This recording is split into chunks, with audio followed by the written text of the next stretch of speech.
అనకాపల్లి సమీపంలో ఎర్నాకులం ఎక్స్ప్రెస్ లో ఘోర అగ్ని ప్రమాదం సంభవించింది. ఈ దుర్ఘటనలో ఒక ప్రయాణికుడు సజీవ దహనమయ్యాడు. మృతుడి దగ్గర ఉన్న ఓ బ్యాగులో భారీగా నగదు, బంగారం లభించాయి. ఇదిలా ఉంటే ఈ రైలు ప్రమాదం తర్వాత పలు రైళ్లు ఆలస్యమయ్యాయి. అధికారులు విచారణ చేపట్టి ప్రయాణికులకు ప్రత్యామ్నాయ ఏర్పాట్లు చేశారు. భద్రతా ప్రమాణాలపై దృష్టి సారించారు.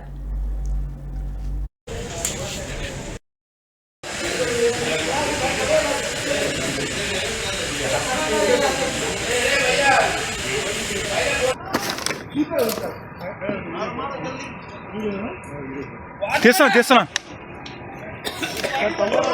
వాటర్ వాటర్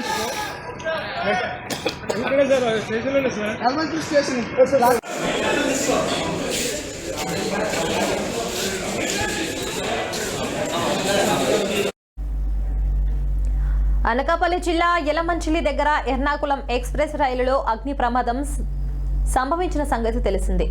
ఈ ఘటనలో 2 బోగీలు కాలిపోగా ఒకరు సజీవ దహనమయ్యారు. మృతుడిని విజయవాడకు చెందిన చంద్రశేఖర్ సుందర్గా గుర్తించారు. మృతుడి బ్యాగ్లో భారీగా నగదు, బంగారం ఉన్నట్లు రైల్వే పోలీసులు గుర్తించారు.